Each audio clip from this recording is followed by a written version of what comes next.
Timmy, today on the podcast, we got the champ, the WBA, WBC women's featherweight champ, Jelena Mrdjenovich.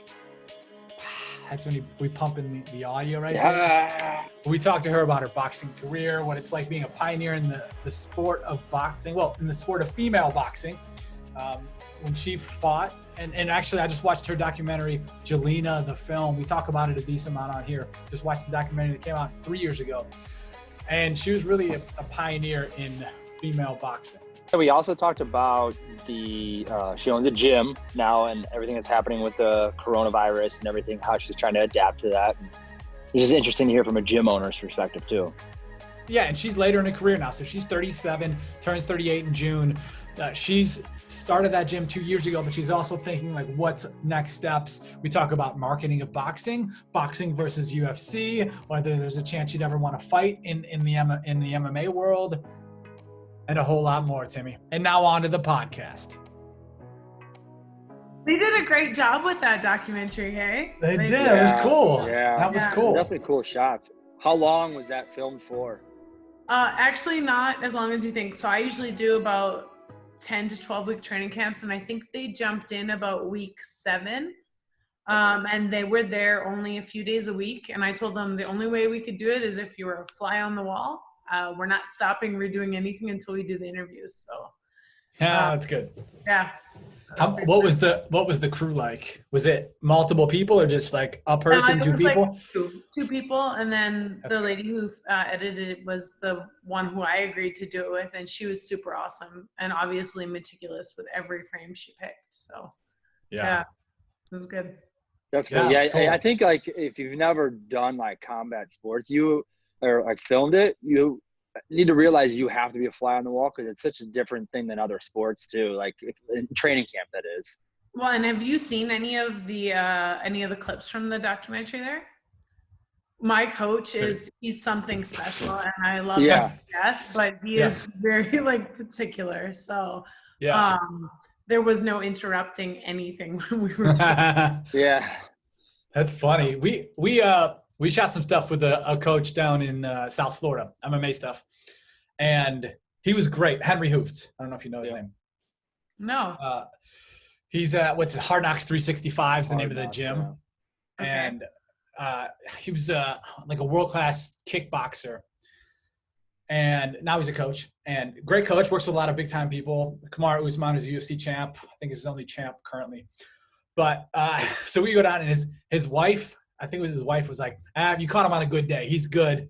He'll be cool today. But if you catch him on a bad day, don't mic him up. Don't fuck with him. Don't, it's none of that stuff. It's like we're working and you guys just be on the outside somewhere. Oh, like my trainer, and he likes to perform for people. So when there's people in the audience, I'm like, please stop. Like, stop. Like, this isn't fair. So I totally get it. That's so funny. Yeah. For the first time with Megan Anderson, like we were talking about, I was in the locker room for her fight. First time I've ever been in a locker room for a fight. It's insane, right? Yeah, we've been there. We were football players, college football. We've been in NFL, NBA locker rooms, that kind of stuff in different settings, but it's totally different. We're in I'm in my son's room. Where they trained was like a little bit bigger than this, and there's like 8 of us in there. Hot. Because it's hot. It was her and then another teammate fought on the card. So it's those two, both their managers and their coach and their training partner. So there's that, and then the commissions coming in and out. They were in Virginia, so they had different people coming in and out from them, and then UFC's coming in, and there's a camera guy, and then there's a guy taking photos, and it's in. It was crazy, but it was like, and she was kind of that same way where you said, just be a fly on the wall. She was like, I could tell she was real hesitant about it. She's like, I don't know about that. And we, not even till like Thursday of the fight, was I going to be in the locker room. The initial plan was just like, get on the bus. When she gets on the bus, we're done filming, and then figure out something for the ending of the video. That's great that the UFC let you guys like jump in on all of that, but it's also like, as a fighter, especially if you haven't had a lot of experience, getting someone new into your camp, like, cause that's routine, right? So that like if you are superstitious, which I'm not, but my trainer is, like, but if you are, like, that's a change. So that's a shift. So like, Yeah.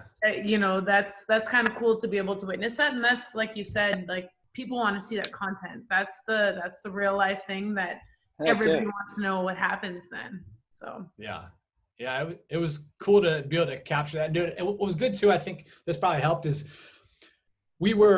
I went there 6 weeks before and filmed for a weekend there. So like, you know, I got to know her pretty well.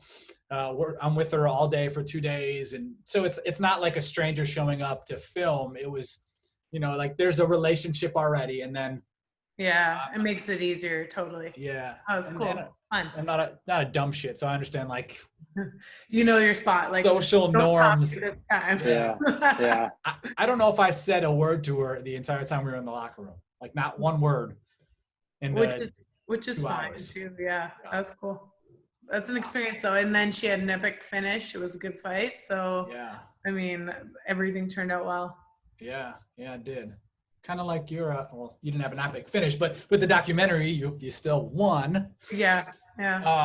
So I watched that doc. I sent it to Tim. He'd started it with his daughter, he said the other day, but he didn't watch the whole doc. She's like, she's going to be on your, she's 4. So she doesn't grasp the concept of podcast, but she like was talking for the first 10 minutes and asking questions. She's going to be on your podcast. Are you going to be on her podcast? Wait, so it's just this one person? Then she's asking about your coach. She's like, is he going to be on the podcast? Oh, like, God, just chill. That's cute. How did you get into boxing, period? I know you had started in the documentary. I don't even, if I didn't watch this documentary, I wouldn't name a word of it. I wouldn't even mention it at all. But now it's like as if it's all about the documentary that came out, right? 3 years ago now? It actually 3 years ago. So I think it was, we did our public screening 3 years ago. In a theater here, which was pretty cool. But here being Edmonton. In Edmonton, right? Sorry, Edmonton, Alberta, Canada. We're up in the cold. Still snow everywhere right now. Is it really? Wow. Oh yeah. It's starting to melt, but we're not quite there yet. Oh, wow. But yeah, so I got into boxing. My background is I played basketball. I tried out. I shouldn't say I played basketball at university. I went through all of training camp, all of tryouts. I was a walk-on. I was, you know, kind of like a little like dark horse kind of thing. Worked my butt off, made the team, blew my ACL at first practice at University of Alberta here, and went through all of rehab, all of the surgery, repair, mentally, physically, everything. And I was ahead of, I mean, this is 19 years ago. So almost 20 years ago. So this is a long time ago. So it was like a timeline back then. You were like out for 3-4 months. Like it wasn't like individual athlete per whatever. And so I healed way early. And so I was playing pickup ball and I got pulled aside by the coach and she's like, hey, you can't play ball in the university yet. Like you still have to like adhere to the rules. And I was like, okay. So I was bored. I wanted something to do. And I was watching boxing on TV with my dad. And my dad, we were joking about how much money the men made, a couple $1 million per fight. It was like a super fight back then, 20 years ago. And I was like, you know, Dad, we're in the wrong line of business. We are hospitality industry and construction. And I was like, $1 million one night, like I should do it. And he goes, honey, it's not that easy. He goes, I bet you can do it. And so I kind of took it as a personal challenge. Went into a boxing gym and totally, I always say, some people are fortunate enough to find out what they're meant to do in life. And I just happened to punch people in the face for fun. That's so random. So I've been very lucky. It kind of found me. And I know. Did you bet your dad $1 million? No, I could have. No. Well, and I know you said your coach, it talks about it on there too, is where like, he's like, I don't train girls. Like I'm not doing that. Are you the only girl he's ever worked with still? Or was that just at the time? He's trained a couple of amateurs, like he's helped out a couple of female amateurs, but I am the only female that he's ever really fully trained. And like I started in another gym. It was this is 20 years ago when, you know, female fighting at any level was kind of not accepted. Yeah. I think maybe kickboxing, they were promoting a couple women, but not really, you know, in MMA, it wasn't like UFC, it was all underground, right? And so I started another gym. Milan, my trainer, is like a family friend, and now my second dad, pretty much. After you spend not much time with someone, and he kind of started training me as a favor to my dad. And so he's like, "Who's training you right now?" And I said, "Well, I left the gym I was at. The guy was just a male chauvinistic pig, and I left, and I was just working out because I loved what I was doing." He's like, "No, that's unacceptable." And he's got this heavy Eastern European accent. So he's like, "Meet you at the gym tomorrow at 3. Don't be late." And I was like, "Okay." And so I went down, and the rest is history. Like, we kind of, I think we needed each other at that time and to help each other, because he was, I think, getting bored with the sport, and, you know, there was not a lot of opportunity up here where we're at. So, you know, we kind of found each other at the right time. It's wild. Yeah, that is wild. So how long into 20 years later? Yeah, how long into training with him did you see like a shift in his own mentality? I think it was always a test. Like, I think every time, and again, if you watch this documentary, you'll get what he's like. So everything, it's like pushing the needle a little bit more. So the first thing, we had a couple amateur fights, and I mean, the politics in any sport, but amateur boxing was always terrible. And he doesn't really play by the rules. He makes his own rules. So, we had a couple amateur fights. Actually, fun fact is I got stopped my last amateur fight on points because they didn't acknowledge body shots. And so, and the girl pulls me aside after she stops, and she's like, "I've never been hit so hard in my life." And I was like, "Well, it didn't matter, did it?" Like, I was like, all like butthurt about it. And then we decided to turn pro. So I think that was like our first test. Like, he was just kind of fishing to see if I was made to do this. And I had so much fun, and I ended up stopping the girl. I don't remember which round, but I was like, that was the best feeling of my life. And then every time it was like a test more. Like, I remember we went to Winnipeg, which is in Manitoba, so a couple provinces over for a fight. And my family is in hospitality, so I'm used to like clean hotels. They don't have to be 5-star, but they have to be clean. And we went to Winnipeg for a fight, and they set up the fighters like, I mean, typical like boxing. Like, you think of like the smelly, stinky, skeezy hotel. It was like, actually the hotel got condemned, not right after, but like a few years later. Like, you walked in, it smelled like pee, like the floors were stained in all type of way. Like, I was like, "Well, like, I'll pay for my own hotel. Like, I work a job." So I'm like, I'll buy us a hotel room. Can we go stay somewhere else? He's like, "No, you want to be a fighter? You stay with the fighters." And I was like, "Oh, okay." So I swear I like slept. I didn't shower for like, I showered at my family came to support. So I didn't shower for the first 2 days. I showered at my mom's hotel room. I was like, I'm not taking my clothes off in this place. Thankfully, I brought my own pillow and a little blanket, and I like slept fully clothed, like in my jacket. Like, and so it was like always a test. So every time I passed one test, it was another one. And then I think finally when I had my first like really big knockout, and then my second really big knockout, he's like, "Okay." He's like, "We're gonna do this." And actually, he believed in me far before I ever believed in myself. So yeah, he saw the talent. Well, I think I think I have the hard work. I think he helped create who I am, and I'm one of those fighters, and there's not a lot of us that has stayed with one coach for their entire career. So you know, I think it's a combined effort, and you know, I can truly say that I'm a product of him. So yeah. Do you ever think about doing MMA? I have a bunch of friends that obviously are in the sport. The fight community is a tight community. Yeah. My friend is the matchmaker for the UFC, and I have a good friend that manages a ton of fighters. And since I met them, I don't even know when I met them, like 6 years ago, they've been pushing me to try and get into the UFC. but I still feel like there's things that I want to do in boxing. Even though I've had 8 world titles, 3 weight classes, I still feel like there's more to accomplish. So it's hard to kind of step away when the engine is just starting to get going in boxing. And I wish, I wish we had something like the UFC in boxing. The UFC has done some amazing things. What they've done is they're an amazing marketing machine, and they're a business, right? So I love UFC. I love what they've done for the sport. But if you are a UFC champion, you really aren't a world champion. You're a fighters organization world champion, like their title. In boxing, it's different. We have 3. That's like the ABC titles, 3 main organizations, but there are other belts you can win. And this is one thing that I think boxing doesn't do well, is that you can be a champion in one organization but not fight the other champion in another organization. Which I think that's what the UFC does well, is if you're part of their organization, there is one ranking system.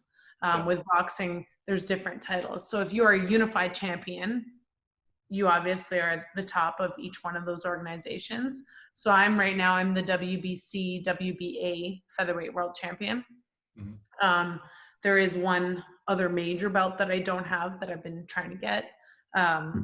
But so I said, when I'm done, when I retire, I'm going to train for one MMA fight maybe and try just for fun, because my friends keep bugging me. So I don't know. We'll see. I'm getting old. I'm getting so old. So. Yeah. I mean, you're as old as you feel, I guess, but, true. But the reason I asked that is just because like the UFC, or the MMA in general, but specifically the UFC, is the only place where males and females are equal. It's amazing. You're paid, and it's an eyeballs thing. Like you look at Ronda Rousey. I think I looked it up recently. Her last fight, it's disclosed that she made like $2 or $3 million. The only people that make that kind of money now are like Conor McGregor, Khabib Nurmagomedov, like the top of the top. Like that's an equal type thing there. And the equal type pay, which is amazing. And I actually applaud them always. I always say that the reason why women's boxing is gaining exposure is because of the UFC and what they did for women. And I really do think that that is a big, big factor in what we've done and what the UFC has done for us. And I think it's incredible.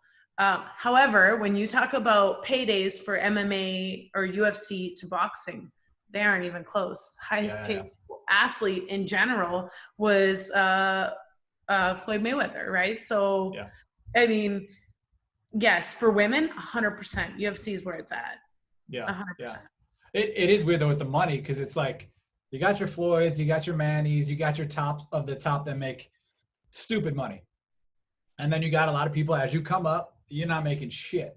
And then the people on the card ain't making shit. Male or female, though, if you aren't popular as a man too, then you aren't, and that's supply and demand, right? If someone demands to see me, then they have to pay me to do that, right? Like there's a lot of women that never ever get to headline a show. Well, I've headlined shows in Edmonton, Alberta forever. I've headlined shows in Europe. My problem is I can't seem to somehow get my foot in the door in an American crowd. And that's what sucks for me, is that I'm a Canadian. If I was born anywhere else in the world, I'd be far more well off than I am with boxing. So, but you make sacrifices for I guess lifestyle choices, I suppose. Yeah.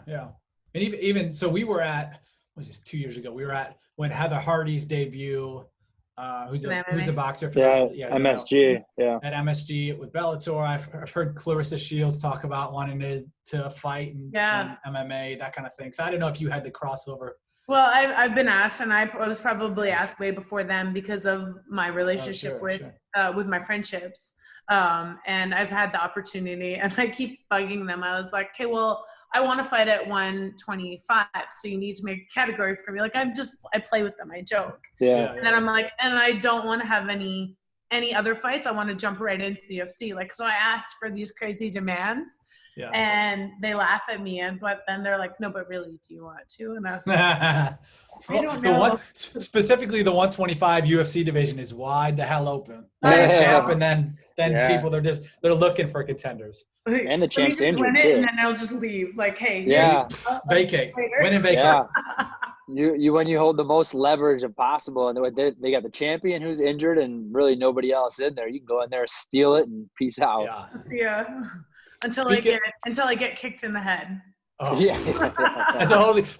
You're used to punches coming from here, and then you got this leg coming. Or someone breaks my arm. I'm like, I'm that dumb that I wouldn't tap. So yeah. Oh, Jesus. Yeah. That's one thing when we watch MMA is we can watch people get punched in the face or kicked in the head but like you twist their arm a little bit and Pat and I are like, oh. I know. I'm like, can't do it. I got bad shoulders. I got bad knees. To all you work from homers, right now we're offering 15% off our coffee. We always are, Timmy, though. ourcitycoffee.com. Use the code BS. Get 15% off any and all products. That's ourcitycoffee.com. Use the code BS for 15% off. All you got to do is click the button, add the code. Coffee shows up at your doorstep, Timmy. And not just some BS, half-ass coffee. This is the best of the best. Direct trade coffee, direct to consumer. Back to the podcast. I wanted to look up some shit on your gym, which we'll talk about, obviously. But I saw that you had the fight ban in Edmonton. Oh, yeah. And the mess. Explain that, just like briefly. Well, briefly, we had an unfortunate incident where a fighter did pass away. And this is what, two years ago now? This would be because the fight was in 18 maybe 19. 18. My fight was 2018. Yeah. So this would have been about the accident in would have been about, I think, either 2018, 2017. I'm not sure, but they put the ban in, and it was actually everything was wrong about it. They put the ban. The fight happened in June, and then they enforced this ban in January. So 6 months later, the fighter that passed away was an amazing guy, had fought in the UFC, had fought boxing, had fought bare knuckle boxing in Russia. Like he's been around forever. And it was just very sad. It was very hard on our fight community here. But the city of Edmonton governs our commission, right? So they put the ban in January after the UFC came, after the WWE came. So it was kind of like, it felt like it was a business ploy that then they put it in. And so I was slated to fight my 50th fight at some point right away. And how it works with boxing, if I have a world title, I have to defend once a year, minimum. Obviously with COVID, it's a different scenario now, but minimum once a year. I can do as many voluntary defenses as I want, but minimum once a year. So I can't win this title and sit on it for like 2-3 years and then say, hey, I want to fight again. So they want to keep you active. So I was coming up I had already had my title, and we were looking to fight in February-ish, because I think that's when I was due to fight. And then the city put a ban. So not only that, but they regulate my license as well. So I can't fight anywhere else unless the city issues me a license. Now, of course, I could have probably went over their heads and said, hey, to the WBC, WBA, hey, my city won't issue me a license. Can you guys figure out how I get a license? Like, I'm sure I could have figured that out, but I let it slide for a bit to see if the city would work it out. And then I got very vocal about it. And I basically put our city on blast. And I was like, this is an embarrassment. I am a world-class level athlete. And you guys have not even asked me my opinion of what happened or how we can make it safer. And I've had 49 fights at the time. I'm like, this is ridiculous. So I put the city on blast. So I got my feet wet in politics then. Which was great. And I saw some of that stuff. But on top of that, you're opening a gym then. Oh, the stress level was very high. So I opened, I am in the transition of real life after being an athlete. And so I was in the process of opening my gym, Champs Boxing Studio. So not only was I opening my gym, I was training for my 50th fight, defending my 2 world titles against a girl that I had drew with before, and fighting the city on this band. So there was a lot of stress in my life at that time. And my dog died too. So to top it off, my dog of like 12 years died, and everything that seemed like it could go wrong at the time. I mean, fast forward now and we're dealing with this. So, I mean, at that point in time, it was probably one of the biggest struggles I had been going through at the moment. Yeah. The ban comes in January. You're supposed to fight in February. Now you don't fight till you fought in the spring, though, right? April 28th. Yeah. When were you planning to open the gym? My gym actually opened January 9th. So, and we hit the ground running. Like we're the first of our business. Like this is my first fitness, group fitness kind of studio. So I'm learning on the fly. We're setting up my gym. It's beautiful, but it's very big. So, there was a big space to manage. I've always been an entrepreneur, but usually like a business that is just me and a handful of employees. And this was a business where I had 25 staff and trying to manage all these different people and it was just, I remember the time, like I was training too. And I was opening this gym. So I was at the gym at like 6 a.m. or 5:30. I was running, and then I would have a nap on the floor in my office and in the afternoon. And then I would close out for the business, and then go home and do it all over again. So,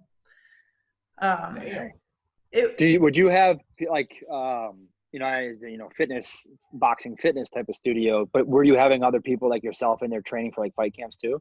We only had people in my camp. So I trained with 2 other guys, and then whoever I was sparring or working with. And it was kind of like and this was also my first experience of having the public be around for the full training camp, which is like, right?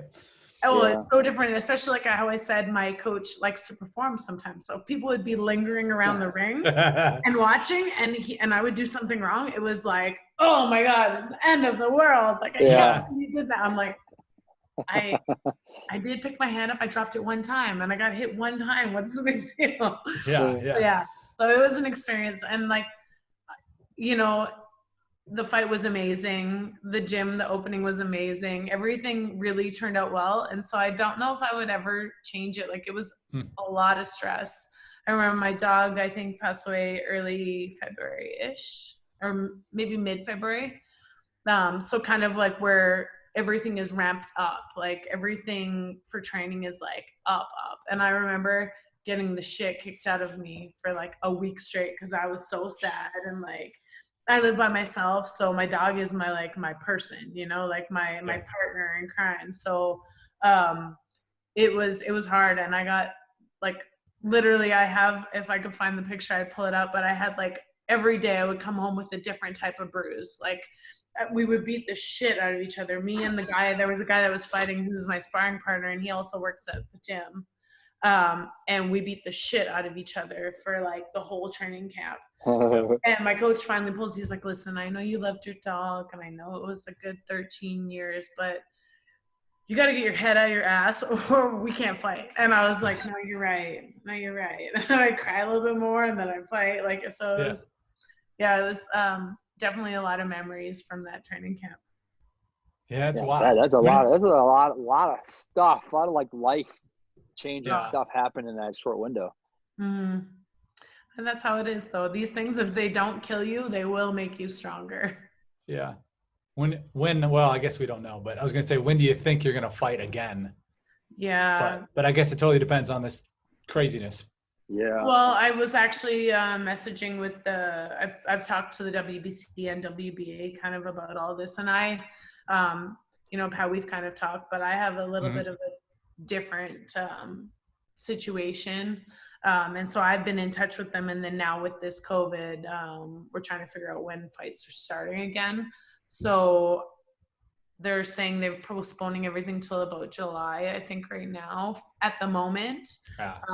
But again, we don't know when people can go back to full training. Like, Yeah. you know, with boxing, I don't MMA, I know those guys have really tight knit teams, but we bring in different sparring partners and different training partners, and we don't kind of live together. Like I've seen MMA, it's kind of different. Like, you know, sometimes they have that privilege to have all the people in the team stay together. Yeah. So it's really hard to say. I hope. Are you? Soon. Go ahead. Yeah, I was gonna say, have you heard any rumblings? Like, would boxing do no fans? No, and I shouldn't say no. I don't know. I think if it gets to the point where, okay, now we can resume life, but to groups of 50 people, then I think maybe they would. I think the boxing promoters that can get the TV, that can get that, because there's boxing fights probably every night of the week around the world, right? And I'm sure with MMA too, but with boxing, like, it is one of those age-old sports that, you know, you can, there's millions of us boxing. I shouldn't say millions, but there's a lot of us. Well, some people think that they're more like bar fights though. Well, but they're sanctioned, which is odd. I would agree with that. But so I think the promoters that can have the TV, that can still spend the money, I think they might go back to doing the no fans or the 50 people and the whatever. I was talking to my promoter yesterday, Mel, and she said she was talking to a promoter out in Quebec. And so she said, well, if we can't do the show here, then we'll put you on that fight over there and see what we can make happen. So hopefully that'll be, you know, in the summer sometime. Yeah. It's wild. And you so never know, hold on, right? so hold on, back it up. You said Quebec? Is that how you say it? Quebec, however you want to say it. Quebec. Yeah. Well, I think we say it a little bit more Quebec. Yeah. Quebec. My mom, it's funny. I'm all the bad blood. I'm Serbian, French, Irish. And so I should know better because my mom is French Irish. So I'm like an atomic bomb waiting to happen, hence the fighting. Right. But so I should know more French, but I don't. I actually speak more Spanish because of the fight game. So that makes sense. Yeah. So how we even met, we didn't talk about this yet, but how we even met, you were here in LA for a box and burn certification course weekend thing. I was trying to be a coach.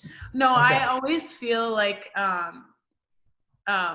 you can always educate yourself. You can always see different angles, different ways to do things. So I was kind of wanting to just see from a business aspect, and also, like, I'm not a coach yet.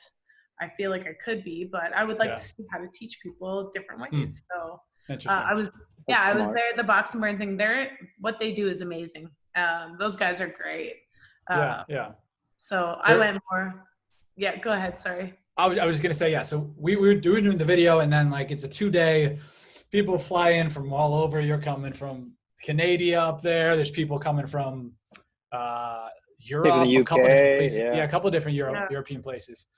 But it's, you know, it's like a certification course, like a training certification course. And you're like, you know, I didn't know who you were. No offense. I was trying to be a fly on the wall because I wanted to take it all in. Yeah. But it was like, oh, okay, I don't know who this person is, but obviously, like, she knows how to throw a punch. She looks different. Yeah. And then there was I think Emily was her name, who does some kickboxing. And you guys just look different than the other 58 people that were there. And then I remember you saying later, I think I was doing a testimonial, and you were like, you said, you know, I'm WBC champ right now. Yeah, you're like, did you learn anything? And I was like, well, yes. But more about, like, how to promote yourself and how to do that kind of stuff. And you're like, well, what about the boxing? I was like, well, I've had 50 fights, so I'm not really learning anything on how to hold the mitts or help somebody hold mitts. But but it's interesting that you came to that. Someone who's had 50 fights, you had the gym already. Well, I always feel like there's things you can do like I'm always a student of the game. Like I said, I've had 52 fights now and I'm still learning. So I feel like you can always learn how to do things better. Like I will never be perfect at anything. And so for how I improve is to see, try, and do. Like that's me. Like I like to jump right in and try and figure it out. You can talk to me till you're blue in the face, and half the time I'm like, oh, really? So I like to learn and do things. So I love LA. So any excuse for me to get down there and hang out. I have a ton of friends there. So usually I can just go stay with one of them. And I love boxing. So I was like, well, I want to learn. Maybe there's different ways to do it. So that's why I jumped down there to do that thing. And those guys are great. Like Tony and Glen are amazing. So it was great to be a part of that. And they have. Did you know Tony from his boxing career or from Boxing Burn? Just from the gym. Like actually, I hadn't even gone to the gym. Like every time I kind of missed their classes. But They don't teach classes.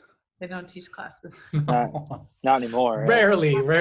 So for those of you who don't know, which is everybody who's listening, Tony and Glen, it's a gym called Boxing Burn. They actually have 2 in Santa Monica and then Brentwood, California. They're uber successful. Now they have a certification course. But like Tony's a former Olympic, was he bronze medalist? Bronze. Okay. And then I think he had 10 pro fights, maybe. Yeah.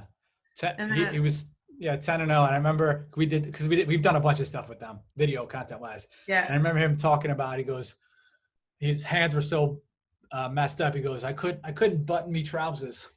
Yeah. From the UK. Yeah. So that's always stuck with me. Yeah. So that's, I kind of just wanted to go and learn a different way to do things. And I picked up some things, and some things that I mean, everybody's going to have a difference of technique and opinions. And, you know, I figured out what I wanted to do and what I didn't want to do. So, you know, it was good. It was a good experience. Yeah. Do you think boxing, but it's business stuff. Yeah. Yeah, that's what I was going to say is from the business perspective, obviously you have your gym and your studio. Do you think that you'd create your own certification course? Well, and this is what's funny, because people were asking me, like, what do you mean you were certified? Because I use this because I have like 50 fights. I mean, I'm Hard Knocks certified, like here. Yeah. So, and that was the thing. I think I would just do more of like boxing not boot camps, but like technical. And I'd rather teach people rather than teach people how to coach. I'd rather do like, hey, you want to learn how to box type thing, because I feel like the instruction was good, but it could have been like more technical versus the business end, which is, I took a lot from the business end, but I think a lot of people went there saying, oh yeah, I'm certified. And then I've seen a lot of really garbage boxing out there that people have done this. So if I were to put my brand and my name behind it, I would rather teach people more technique, just personally. Yeah. Gotcha. So, but what they have, their business model is great, and they teach people how to hold pads. And they try and compact it into 2 days, which is great. And, you know, you take away something from that course. For sure. Yeah. And it is like you said, they talk more about, you know, you're not going to, person X that comes into your gym isn't going to be a world-class boxer. They just want to get a sweat in and burn. 100%. Yeah. That's their whole deal with that. Which is great. And I think, you know, we're seeing more and more, and especially during this situation that we're in now, we're seeing everybody wants to add a boxing component to their workout, because it is such an amazing workout. And I've been watching with my Instagram like this, because it's so boxing has been just atrocious, and these people are trying to sell it that they know how to box, and I'm just like, oh, but you do see how popular it is and how the business can grow from that. So there's nothing cringier to me than an athlete or celebrity or entertainer, whatever maybe, who doesn't box and tries to box and looks bad. It's like, oh, you're Meek Mill. What are you doing? Like, or you're like world-class NBA guy, and you're like, no. Yeah. Don't put that out. No, I mean, if I were be like me trying to teach jujitsu or something, I'd like, you know, I would like I don't Right. know what I would do with my arms. It's Look like, all I don't wild. know what to do with my hands. Yeah. Yeah. So you're going through the same shit we're all going through right now. And you got a gym, so you're paying a monthly bill, presumably, or I don't know what you did, if you're renting, buying, whatever. Utilities, rent, like. Yeah. I know I've seen, or we've talked a little bit, you've been doing the Instagram live stuff. And, and now you're doing Zoom stuff. Yeah, I wanted to give back to the community a bit. I think for me, fitness and boxing has kind of saved me mentally and emotionally through my life. It's kind of guided me through the different parts of growing up and relationships, be it family or with others, significant others, and friendships, and so boxing has always taken me through that. And so I wanted to be able to support the community and get them sweating in some type of way. So I started doing the Instagram lives. We do them 3 days a week. And then just trying to figure out a proprietorship, kind of something to do and make money off of that as well. And then now that I have this platform to be out in the community, to maybe start doing these online classes. I've seen a lot of, like I say, I have a rival studio that is in Calgary, and I went down just to like go try their gym when I was first opening, and to basically mark my territory as well. I'm not gonna lie. Calgary's 3 hours drive away, and I was kind of going down to like pee all over the place, right? Good, yeah. I went and did this class, and the founder, or whatever she wants to call herself, started shit talking me in the middle of class. And I was like, no, you didn't. What? So I went up, and she's like, yeah, we're coming up to Edmonton. And I was like, oh, okay, well, that's great. And she's like, looks at me, and I was like, no, I love competition. I said, I didn't become an 8-time world champion for no reason. I'm like, so you're just going to make me better. So I really hope that your pockets are deep and you don't invest too much money into Edmonton. And she's like, she started backtracking. So I've seen her, I've seen actually the movement of all these studios go on these Zoom classes, and I started doing them just to kind of trial. I started doing them with a couple of my coaches and a couple of my friends just to try it out. I don't want to do it if I'm going to be shitty at it. Like, I like to do everything well. Mm-hmm. And I found that I actually really enjoyed it. So, obviously you're in my living room with me. For people to invite me into their place and for me to be able to teach them off of video has been incredible. And because I have so much experience at this, I could just see, like, if someone's shoulders are up, okay, be like, okay, relax. Okay, you're falling too far forward, too far back. Like, so I actually find that I'm enjoying this almost as much as doing it live. So I enjoy always trying to improve people and improve something. So this has been, it's been fun. And I think it's something that I'm going to continue to do after, even when we open. Yeah. I wish I had more hours in my day to do it, but yeah. But it's also, it's scalable too. You could go train someone in the Philippines the same time you're training someone in your backyard, Yeah, so it's been fun, and I've had people tune in on our Instagram from all around the world, and obviously I have a fan base personally from my fight game from all over the place, and I've been sending them to the studio Instagram and vice versa. So it's been cool. And actually what else I'm doing is I'm hosting starting Monday. I'm hosting workouts on the WBC website for 30 minutes, 5 days a week. So that'll be cool too. That's great. Yeah, that's great. Who knows? I could be the next, what's her name? Jillian Harris, is that her? Is she the fitness? Jillian Michaels? Michaels. Yeah. Yeah, just kidding. She just got some heat like a month ago for calling Lizzo fat or something. Oh really? Yeah. Well, because like she was don't like, do that. Just don't do that. I don't tell anybody fat because I am definitely over my fight weight right now, and I've been eating like everything that I shouldn't be. So I should qualify. I should qualify that. I don't know if she called her fat, but she said she's not healthy. Don't glorify her. She's big. That kind of thing. Oh, that's terrible. I think what everybody's going through something in their life. Everybody goes through different phases. I went to Australia one time after a fight. I had lost a fight. And I didn't really think I lost, but whatever. That's another story. I went to Australia for 2 weeks. One of my best friends was there with her boyfriend. And I was sad, I was depressed, and we were RVing like from a pop top like V-dub van. It was super awesome. That's great. But we were like roughing it because they were living there. They were on a super tight budget. We were like having a great time, but I had never eaten so much peanut butter and jam sandwiches like in my life. And Tim Tams. If you ever had these Tim Tams, they're like chocolate wafer cookies. Okay. I'm familiar. I don't think I've had them though. Don't ever have them because you'll be addicted immediately. And so I ate like half a box of this and like 3 sandwiches a day. Like I love food and I need to fight often to stay in my fight weight. I came home. I ended up extending my trip because my dad and I got in an argument. And I extended my trip by 2 or 3 weeks. And I came home. I fought at 130 pounds. I think I was fighting at that time. And I was supposed to fight 8 weeks later at 135. And I came home and I was like 175. I've never been so fat. Oh my God. And I was like, I tried to put on my jeans because obviously it was their summer. So it was super hot. So I wasn't wearing jeans or anything. And I was wearing shorts the whole time. I came home and I literally could not put my pants on. I was so big and I was so embarrassed. Oh my gosh. I flew into Vancouver. My mom lives in Vancouver. And I was like, Mom, I need to go shopping. It is winter. I'm freezing and nothing fits. Like, so I did like 3 a days for it. So we all go through different phases in our life. I have out of camp clothes. I have in camp clothes.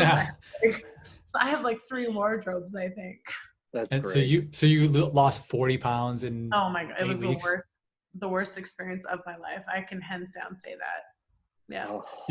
You seem to well, sorry. So we know a lot more about MMA stuff and weight cuts in that world, but you seem to like not have to lose a lot of weight, but maybe you don't have the best attitude during weight cuts, according to your fam.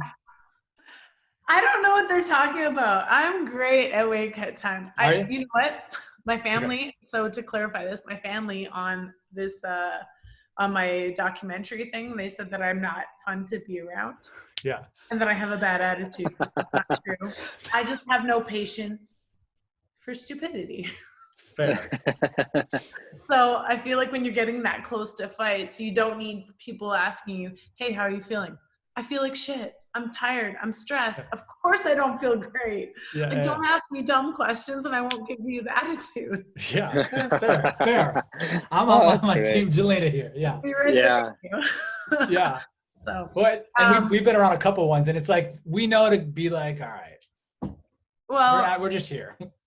And so for the people who are tuning in that have no idea what a weight cut is you basically, and everybody does it differently. I find MMA fighters do this really well. I had a buddy who fought in the UFC kind of changed the way I did it. I don't do it exactly how a lot of them do, but I like to work. So I basically get in a sauna suit or a garbage bag, whatever you want to call it. It's the type of idea where you're wearing something that doesn't breathe. You put something that opens your pores up on it before, get in your garbage bag, get in your sweatsuit over top. And for me, I work. So I like to run. I don't like it, but I like the feeling of almost like you're getting angry or getting like, it gets you in the mindset for me at least. So I run as much as I can. And then when I can't run, I attempt to skip. And then after that, I attempt to skip. I trip over my skipping rope a lot, but I keep moving. And then you do the bath after that. So I do the bath if I have to. And then you go under the covers and you keep sweating. So fighters typically, and it's a percentage of your weight really is what you can and can't do. For me, I fight at 126 pounds. So I usually lose throughout the whole process I've done as much as 16 when I was in a heavier weight class, and I've done as little as like 4 a day of, which is the best ever.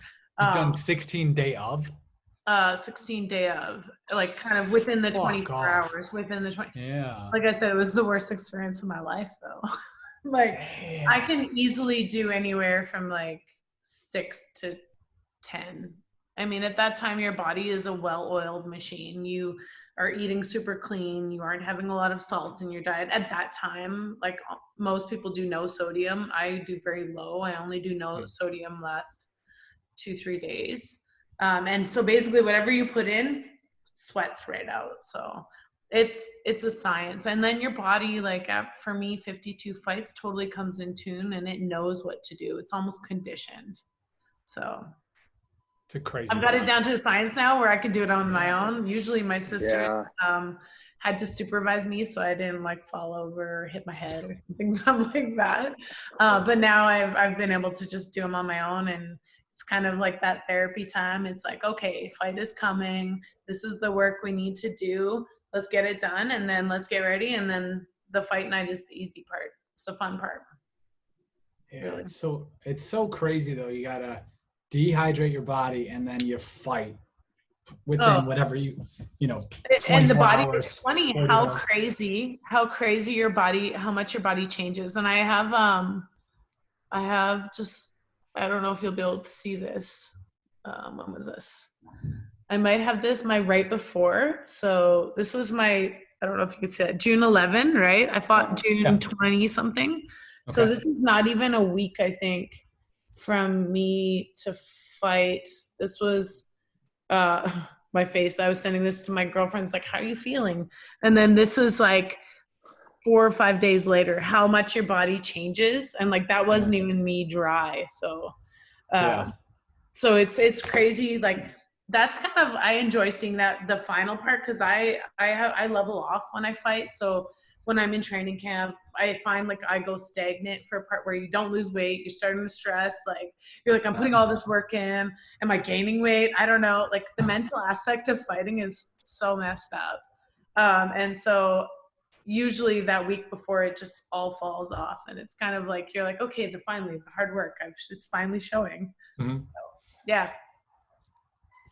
I couldn't imagine losing 16 pounds and then saying, all right, tomorrow I'm going to go get punched in the face too. Yeah. But that, you know what? I've had fights where I didn't have to cut weight at all. We fought at a heavier weight class for obviously non-title fights. And I feel like I don't perform as well. I feel like that is part of my process, right? So it's part of like me getting mentally prepared. It's like that anger, that angst, that like next level stuff. So I actually don't mind the weight cut. I feel like it's part that gets me ready. So. Yeah. Chael Sonnen, who's a former UFC guy, long-time MMA legend type. He says at the end of his career, last couple of years, he fought 2 fights at heavyweight, and he was a 185 guy for years and years and years, and he was a wrestler before that, college wrestler, yada yada. And he said same thing where it feels weird because I'm not having, when he fought at heavyweight, I think he walked around mid 220s. So he's not cutting any weight. He goes, it feels weird. I don't have to mentally go to this place where it's going to suck for this week. And then I have my fight. He was just like chilling, working, and then fight. No, just like right here. Yeah. It's the mental prep. You're like, it's part of that hell week you go through. Like, you know, everybody coins it different things. Like I call it hell week, and you're like, okay, life gets real. My sisters and my family say that I get angrier or whatever. They can't remember. But it's that moment where you just, okay, now it's time to bite down. You got to focus in, tune the outside world out. Like if you're just chilling and able to eat whatever, go to restaurants, do whatever you want, you know, whatever your process is, then it doesn't get you ready. It's like not studying for an exam. Right? Like that's my prep. That's my study part. Like that's where I'm like, okay, you know, like let's get this prep done and then let's go kill it. And then real life starts after that. Yeah. What would you, so you're at the end of your career. Who knows where the end is, but you're nearing it. What would you have done differently if you could go back, or if anything, go back and change something along the way? I wouldn't have lost as many. So I've had time lost. Sure, yeah. as female fights back when I started. So I am 2005 WBC started recognizing female world champions. So I am the first ever WBC super featherweight, so 130 pound world champion. So I hate saying this because I still am in my career, and I feel like saying that I'm a pioneer means that I'm really old. But I am a pioneer in the sport that I'm in. when you're a pioneer and there weren't as many females as a pro, you had to fight everybody and anybody. And I didn't make many fans in the judging circles in Edmonton. I'm very vocal when I feel like, my coach too. I mean, you saw the documentary. Yeah. We don't filter much. I definitely got that from him. And so I have like verbal diarrhea. So when we feel like we've been slighted, I've definitely put it out there. So I wish I wouldn't have lost as much, but I feel like everything that I've gone through in my career and in my life, and with boxing, the losses, the wins, the weight classes, everything that I've done has got me to where I'm at. And I really like where I'm at in my career. I think I've done everything. There's a few things that I still would like to do, but I think everything has taught me, A, about the athlete I want to be, B, about the person I want to be, the role model I want to be, and the entrepreneur. Like, so I think if you change anything, you'll change that, right? So I feel like everything I went through was for a reason. I'm yet to figure out what these last reasons of this COVID and my coach, that process is. But I think the only thing I would have liked to change, or I wish was different, maybe not like to change, I wish was different, was I wish I was from any other country, because Canadians don't really support their athletes. And it's hard to say. Like, I actually, right before we got on, I was listening to my friend's podcast. They're from out east in Canada, and they support their athletes a lot more. And they were doing their all-time top 10 pound for pound list, like who they think are the greatest, not pound for pound, all-time Canadian athletes in boxing. And I think I rounded out their list. And I don't know if I was actually the only current fighter, but anyway, I rounded out their list about 4 or 5. And I was on this list at 4 or 5 because they said that, you know, what they were saying was they wish that we recognize. I think people don't know half of the accomplishments that I've had. Like, I don't know if there's ever been another Canadian athlete that's been a WBA, WBC any world champion, forget female, world champion, and who's had 8 world titles. You know, like, it's crazy to think I've been an 8-time world champion in 3 weight classes, and I have never been a Canadian female athlete of the year. So I'm not really well supported in Canada, so I wish I was. I mean, even if I was an American or if I was from Germany or anywhere else, I think I would have been better supported. So I think if I could go back and change anything, as sad as it's to say, I would rather not be here and doing it from here. Yeah. Why do you think that is? One, I mean, because somebody was the female athlete of the year. So that's something. It maybe just not a combat sport. Trampoline, one year was the girl on trampoline in the Olympics. The other one was a girl. Yeah, that's a sport. We have a couple amazing female tennis players. But I think it's because not only is that I'm not from like Toronto, like out east, the population, the density is a lot better. I'm a female athlete, but B, I'm in a combat sport, and in boxing, we're not really super recognized yet. That's changing, A, because UFC, B, because of some of these Olympians now turning pro, they're getting that mainstream media. But I think it's just because I'm from small big city, Edmonton, Alberta, Canada. So I'm in the middle of the country and I kind of waste away. Sometimes those are the coolest stories, though, is like small town. You don't come from like 99.9% of boxers. You don't come from a rough place, rough times, rough upbringing. That wasn't you. At least that's how it was said in your diet. No, that you weren't. So like it's just so different than my girl Liv. Her dad was a pro boxer. Okay. Yeah, I guess she was born in 90. His last fight was like right around then. But 80s, 90, rough time, poor as shit, came up like this story, like every other boxer ever.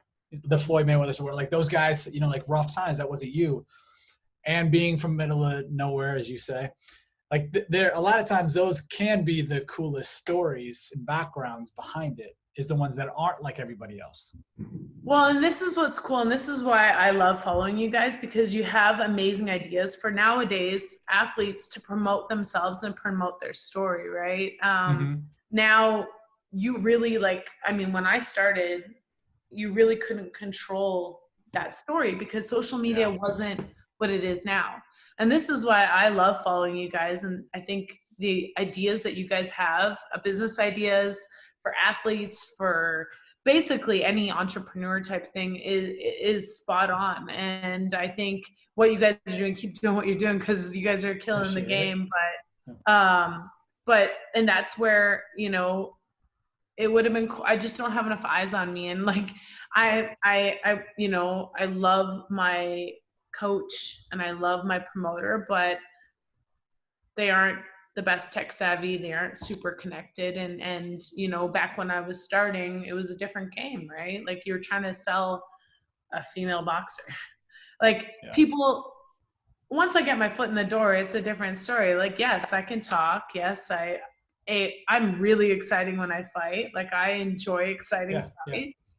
I don't know if you've seen my one knockout that I've had. Well, I've had a few, but one of them was top 10 knockouts ever. I've seen it. It's probably had in every rendition, probably over 1 million views total.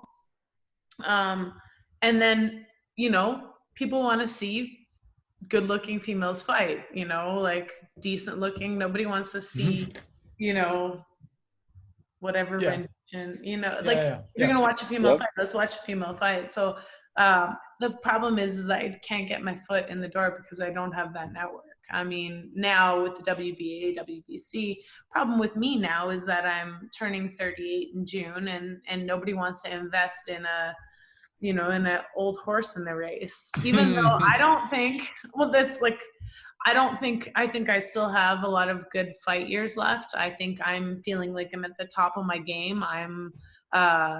My body feels better because I don't get up to those 170-pound days. Like the Australian trips, right? I like to stay in the gym. I don't have dessert with every meal first. So I used to do that when I was younger. I used to have like breakfast, but I'd have like dessert before my breakfast. I'd be like, I'm gonna work it off. You know, when you're young, you do dumb stuff. So, but you know, I think now I'm a high risk fight with, I don't know if they see the reward if I beat their girl. So now I'm going into every fight on the B side and as the champ. And the risk is that I will beat their girl because that's what I do. So I think that's where it's hard to get my foot in the door on these big shows like DAZN and Showtime for boxing right now is because my coach, he always says it in different ways, but he says I'll stink the joint up because I'll beat their girl. And then what do they do with me? They don't know how many fights I have. At 38 years old, you're thinking I'm near the end of my career. Whereas I think I'll decide when my career is over. I think I could fight 3 strong more years at 3-4 fights a year. But I mean, who knows, right? Yeah. As long as I think it's interesting to why not? I mean, as long as you feel that way, I think it'd be interesting to see you kind of, like you said, everyone's talking to you about the UFC fights, is just keep poking that bear. And then that'll just bring some more people and eyeballs your way. And, you know, I don't think that hurts. No, not at all. It's just a talking bullshit piece. Yeah, definitely. Or just like send a tweet out here or there and just like get people interested in the conversation. Yeah. And I mean, I always joke around there. I love live fights. I love live events. So I go to the UFC and I was watching, I don't remember which one it was. And I was like, that's it. I text my buddy who's the matchmaker. I'm like, sign me up. I'm in. Like this, I got this. I'm like, so keep them on their feet though. Don't let them kick me or take me down. Yeah. But that's the talking point is like, well, if like obviously she's better on her feet, but if they take her down, what can happen there? Like you'll see Floyd will jump in an octagon every 6 months just to get people talking about him again. Yeah. And it's true. I mean, I wish that I could just have people tune in to me just because of my credibility and my accolades that I've had. But I mean, let's be honest, people like drama, and they like the shit talking. So yeah. Well, that's just the way to draw them in, and then like they'll stay connected with you. Yeah, exactly. Yeah, I'm like, I'm gonna just start doing takedown defense, and then next thing you know, I'm gonna be in the UFC. Yeah. It's funny though, because like it wouldn't be like person X just being like, I'm gonna fight in the UFC. Like, no, you could probably do that pretty quickly if you actually wanted to. Like, well, it was funny. I was asking my buddies, and I'm like, how long, honestly, okay, like, if we're really gonna talk about this, how long do you think I need to wrestle and do takedown defense to like get in? And they're like, I don't know, like 6 to 8 months for you to be like sound at not getting taken down. I'm like, that's too long. I'm like, what about like 3 to 4 months? Like, I want instant results. Yeah. I don't know. Right. Well, you already have an athletic background. It's probably case by case too. They probably average like 6 to 8 months. I don't know. I really like punching people in the face. I really don't know if I'd want to take a shin or a knee in the face. Yeah. I heard Shannon Briggs, who's a 2-time world champ. Boxing. I know Shannon well. Actually, we fought on the same show in Panama. Shared a dressing room. So odd. He's such a nice guy, but like, you know how you hear him say, "Let's go, champ." Like, he does that on his own. No, that is real. That is him. Like, it's not a hype. Like, I'm sure maybe it started as a thing that it was just like a promotional thing. He literally was doing that in the dressing room. We shared a dressing room, because I didn't want to go in with everyone else. So I rolled in, and I was the main event of the show. He was actually on my undercard. And Shannon had this whole area. I'm like, Shannon. And he's like, yeah. I'm like, I'm sharing this dressing room. He's like, okay. And so everybody left, and he's laying there. And he's like, let's go, champ. And I was like, is this real? We're like, sorry. Anyway, go ahead, Shannon. Well, the reason I thought of that, because, he's a world champ as well. And he said he went into a kickboxing fight, fought one time, and it was on Joe Rogan talking about this. He goes, that's the hardest I've ever. The first time he got kicked, he was like, what in the fuck am I doing? I don't know why I did it. He's taking like gazillion punches in the face and body. I was gonna step back and be like, try and kick. I'm not flexible either, so that's another thing not going for me. Yeah, there you go. No.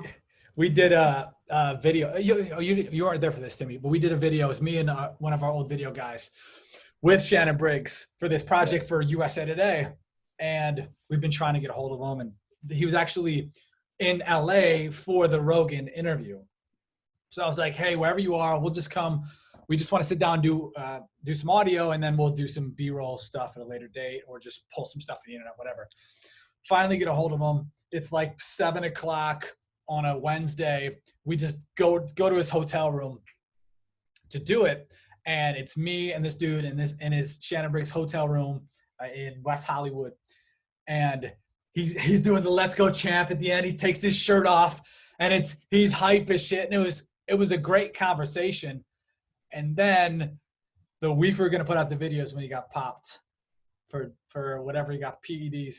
Yeah, I was like,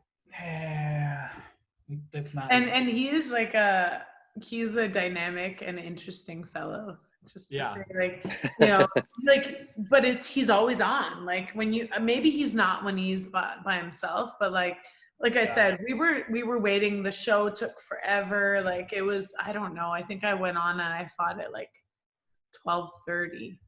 Like, it was super late. And so we were I was napping. I like to sleep before fights. And so I was kind of napping in the back, and like all of a sudden he starts yelling, and I was like, oh my God, like, what's happening here? And my coach was like, don't worry, like, nothing's happening. And he said in Serbian, he's like, he's just crazy. And I was like, oh, okay. That's crazy. That's so funny. Yeah. He was when we met him, he was super chill. And then like immediately like the camera turned on and it was like boop. Yeah. Well, and that was fine. We had after the weigh-ins dinner, and the WBA are from Panama, so they took us out for dinner, our whole camps, and Shannon was like, it was so funny. He was on his phone and he was like doing this, and he's like, what are you doing? And he's like, I'm playing my video game. So did you know he has a video, like not a video game, but like a game on. So he was like playing it, and he's like, I'm like, oh, let me try. So we were like chilling, hanging out, like, you know, whatever you do to like before fights. But you're right, he is like chill. But then honestly, warming up for the fight, it was the same thing. It was like to himself. So I just thought that was so funny.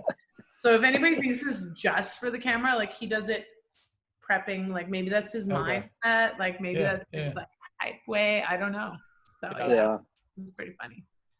He's a dude. I wish we could have done some stuff with him. Like even when we met him 2 years ago or 3 years ago, whatever that was.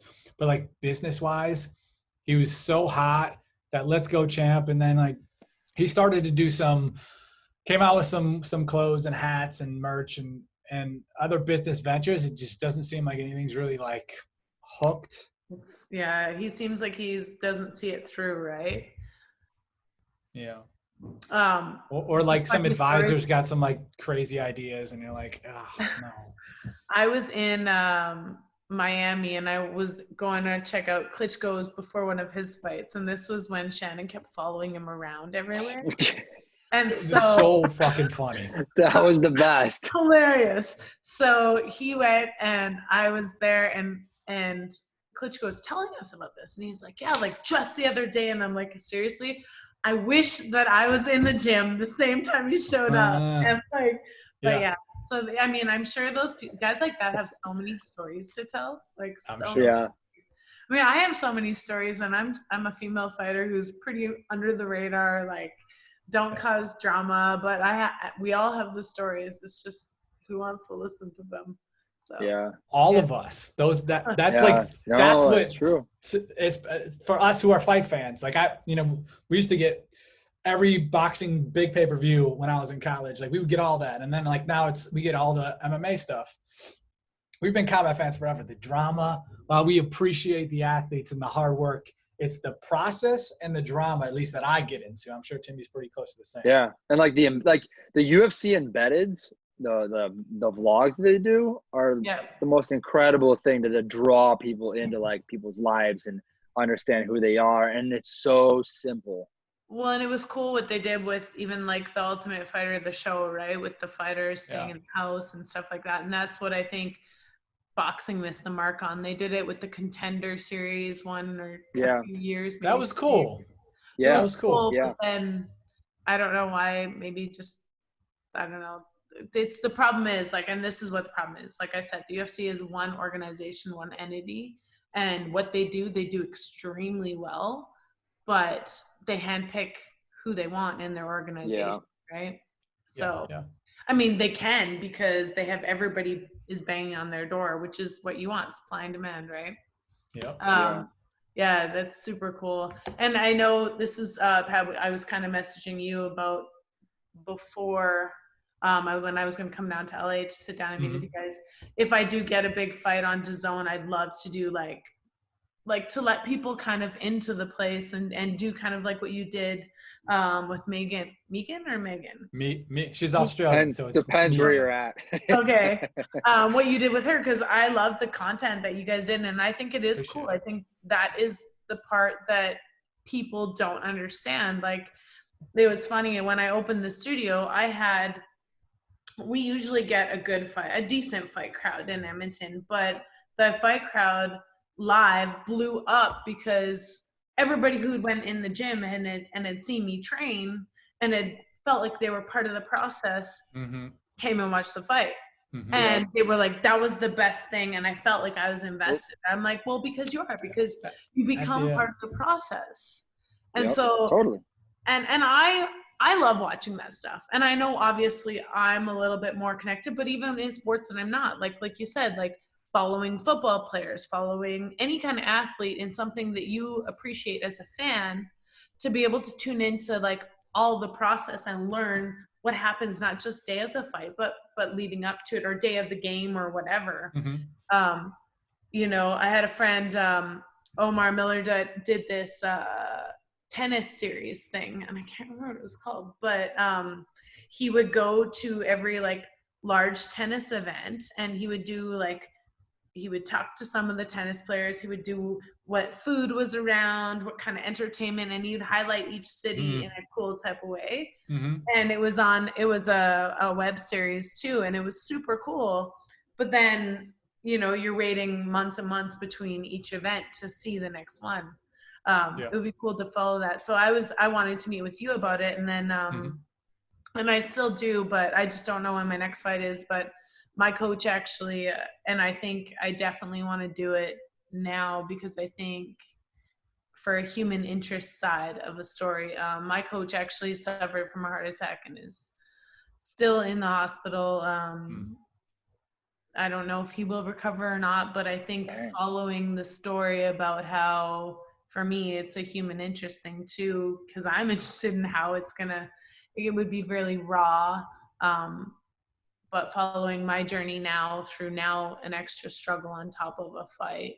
And everybody wants to see what happens in a fight camp, and to open the doors and be a part of that. And it's not easy, but I think it would be super cool to go through all of that. So I'm just waiting to sign my next fight. Yeah. Well, when you know, let us know. Like you said, the word when you were saying that stuff is investing. Like when people, they see you at the gym, they watch you on Instagram, YouTube, Facebook. They're like, it might be that one thing that you're like, oh, I really like her. She's got the same dog as me. Like whatever the thing is, you know, it's not always like what you might think. Relatable. And the thing with fighters is like, we're like, yeah, our life is pretty boring when we're in camp. I mean, you know, Megan had a lot of her dancing because that's probably the entertainment she had for her whole camp. You know, we go through the same things every day, and we're around the same people. We eat the same stuff. Like, we are quite boring. You know, if you can get some of them to talk about what's going on in their head and do that openly, that's where your entertainment is. I'm telling you right now. Some of those gym conversations, you're like, yeah, you know, you get hit in the head. Yeah, for sure. my favorite piece I've probably ever seen through ESPN was before Conor versus Cowboy Cerrone. And it was Cowboy Cerrone. It was like a 2.5 minute long piece of him talking about what goes on in his head. And this was, they played it during the prelims of the pay-per-view card. And it was like, I was at that show, so I missed all okay. I was live at that fight. Yeah. It was so cool. I saw it on their Instagram, and I tried to repost it, and they blocked it. But it was him talking about when he goes, all right, I arrive at the arena and I'm thinking about this. Then I'm in the locker room and I'm like, what the fuck am I doing? And then I'm in there. And then he gets into the cage and he talks about Bruce Buffer's saying my name and I'm trying not to throw up, but I got to put my face on so it looks like I'm confident. But like as raw and as real as you could possibly get. It was really cool. And everyone thinks Cowboy's a guy who like will say I'll fight anyone, anytime, anywhere. But then he goes through this and he talks about, I'm nervous as hell. I'm gonna throw up. It's just different than what people would imagine. I did an interview one time, and I don't think they wrote it down as well as when I talked about it. It was like the whole process of like driving. I drive myself to my fights because I just don't want anybody messing with me. Not that my mind is already messed up. Like I was saying, I'm like, you're driving, you're like in the zone. I've had people like waving to me on the street, and I'm like deer in a headlight, like as I'm driving, like, holy shit, am I ready for this? Did I train hard enough? Like, what the time I got that black eye? And you're like, you're going through, and that's real talk. Like that is real talk. And you're like, you drive up and then like, you like, should I get out of the car? Maybe I should just leave. Do I want to embarrass myself? Let's see. Like, I think I'm ready. And like, that everything he said is exactly what you go through. And it's crazy because you're like, I mean, for me, 50 fights, 52 fights now, 8-time world champion. I've already done the worst I've ever had, and probably the worst I'll ever perform in my life, and the best I'll ever perform. So, like, it's nothing new. I've already done it all. So, you're just like, okay, I would say, what Jelena is going to show up today? Like, hopefully it's a good one. So it's super funny. Like, I've come out where I've said, like, I felt like I've been in quicksand. And you're like, so I've been through that one time where I was totally overtrained, and you're just like, hopefully that doesn't happen tonight. And you don't know until that bell rings and you're like, or whatever it is that they do. And you're like, okay, this is real life. I used to, when I first started, have to get hit in the face really hard. When I first started, I would have to get tagged once to be like, okay, this is real life. Let's go. Now it's on. Thankfully, I don't have to do that anymore to get going. Yeah. But that's actually, like I said, if you can get a someone mental to game real like that, that's the story everyone wants to hear. Have you ever talked to like even ESPNW about stuff like this?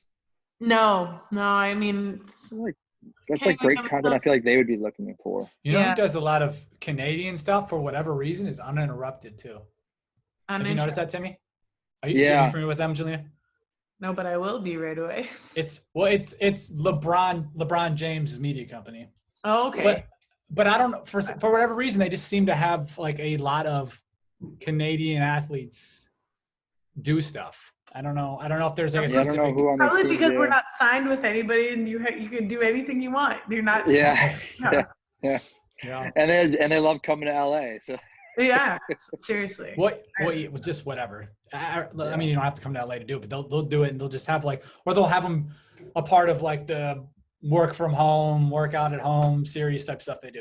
It's enough to where it's like, there must be some specific tie with somebody in Canada, and that's why they're doing this. Because it's enough for me to like think there's a lot of Canadians on here. Like for what? We're good people. Good. That's probably why. Yeah, that's it. Well, Jelena, we've taken enough of your time. We appreciate it. When you get a fight, you'll come down to LA. We'll come up there, whatever, and we'll figure this logistics out. I gotta find a new spot to do training camp. So LA's on the list. So let's do it. Where would you train here in LA? My friend is the manager of a gym, Churchill Boxing. It's in Santa Monica, right? Okay. Churchill Boxing Gym. Ton of fighters in LA. Or Vegas. I like Vegas, but I gotta go somewhere. LA sounds pretty cool. Do that. Yeah. I gotta go somewhere fresh because I am gonna need a clear mind for this if my coach isn't with me. Yeah.